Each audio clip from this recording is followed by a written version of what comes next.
Well, I'd like to welcome District Councillor Richard Beale and Green Warden Councillor David Allenson to the Swaledale Big Dig. This is the first day of our 3 weekends of digging in reef.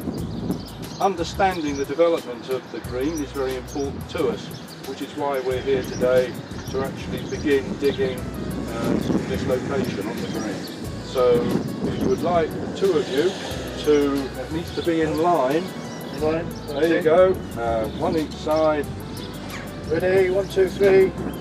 Oh, it's hard. You don't want to get very far here. Okay. I'd like to do that again. So that's the street that's here, pretty much. And then if you can get that. So just confuse you, we're now on that line. Yeah. 0 at 1. Yeah, so 0 at 1. This is the first weekend of the Swaledale Big Dig. SWAG will be excavating 7 test pits in private gardens and 1 more on the green. The first pit's in the front garden of the Burgoyne Hotel. Another is located down near Arkengarthdale. There are 2 very close together at the bottom of the hill on Back Lane, and 1 more at the top of Back Lane in an orchard. Another is located off Anvil Square at the top of Reeth Green. The final private pit is set above Silver Street, adjacent to Reeth School. These 6 test pits will be dug over 2 days, and on Sunday SWAG will start and finish one on the green.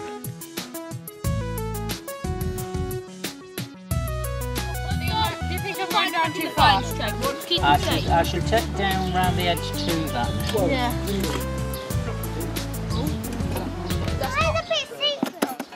It was either that or, because the way it's broken there, it made me think it might be actually enamel that's then been I've got weird sounds burned. here. Right, and you'd get that same, because it's... The object of the Big Dig is to excavate a series of at least 31 metre square test pits in and around Reeth over the summer, primarily over 3 weekends. The pits will be dug in 10 cm deep numbered stages, each known as a context. Each context is dug, sifted and recorded individually, with anything found in it placed in a clearly marked tray. Photographs are taken at each stage with sketches and written notes recorded on an excavation record form for each level.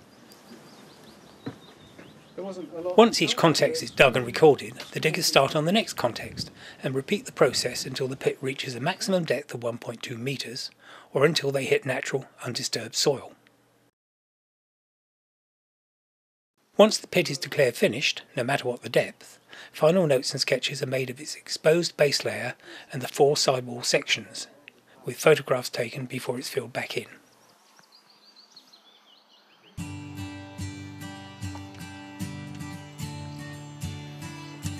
Any finds from each test pit will reveal a snapshot of human activity at that location over the years, and the aggregated finds data will provide insight into changes in the development of Reeth over time.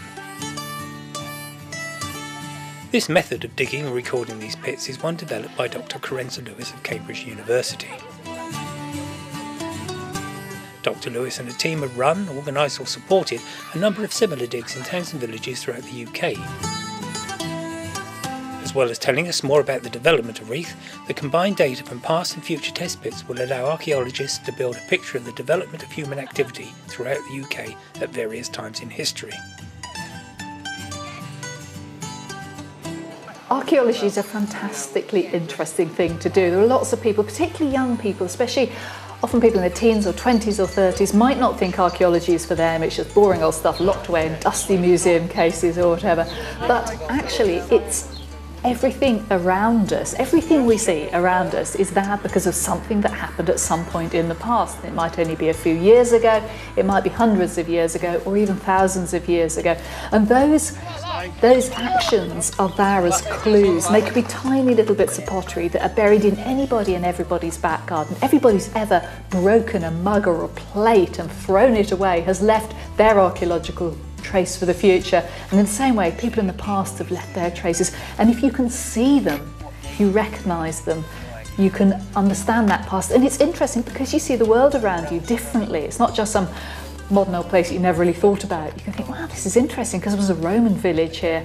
And the other thing is, even if you're not that interested in the Romans, it's a fantastically fun thing to do. Digging a hole, even if it's only a metre square test pit, is hugely satisfying because there is an exact correlation between the amount of effort you put in and how deep the hole gets. And in just 2 days, you can dig a hole that goes down maybe a metre. You've got a whole load of stuff out of it, or indeed no stuff out of it, but you know what was there. You know that different times in the past that innocent looking lawn was part of what's hidden underneath it.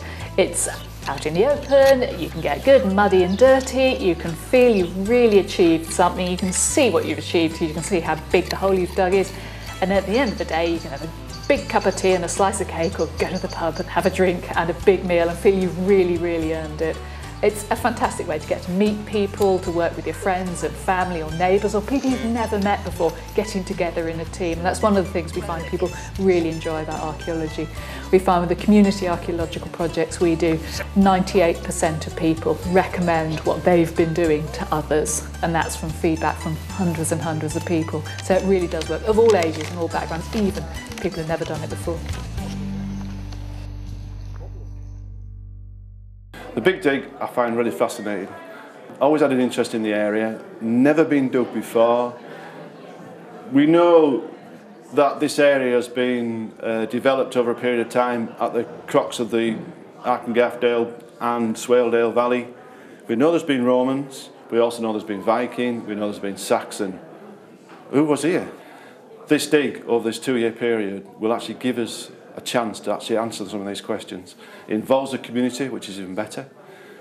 It gets us into nooks and crannies of the town, which is what I'm looking forward to. It involves other people to do the dig, which would be interesting. But we do need to be there, we need to supervise it properly, and it's a snapshot of where this village has developed. And we can start answering some questions. There's so many questions unanswered. Archaeology being as it is, it will probably develop into more questions. But if we can start seeing evidence how this village progressed, developed, excellent. This is probably the one and only chance we're going to get to do this.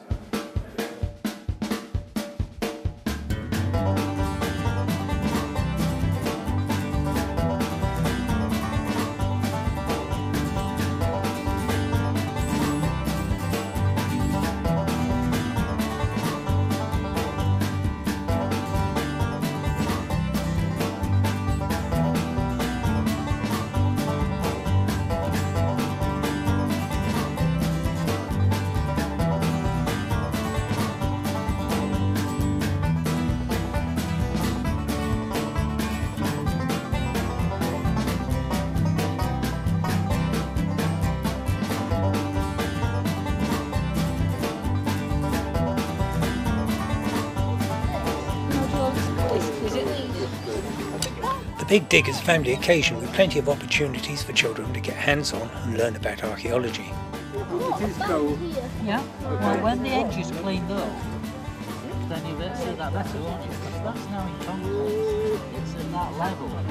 So all you can do now is, when the clean the edge of photographs, you can see that.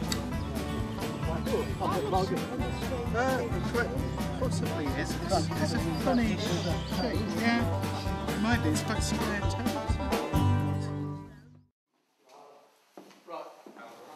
During the day, the memorial hall has been used as a base and also an exhibition space for curious locals and tourists to find out more about what's going on. Lunchtime brings a welcome break and the chance for people working on different pits in the village to get together and compare notes.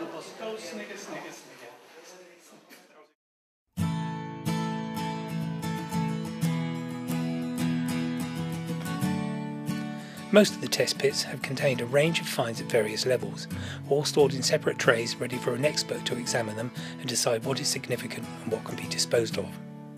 All in all, the day's been quite productive. The usual rubbish is this: sandstone, carried by the glacier, dropped.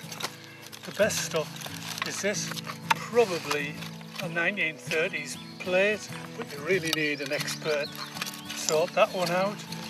Here's a bit of my granny's pottery off the mantelpiece, possibly round about 1910.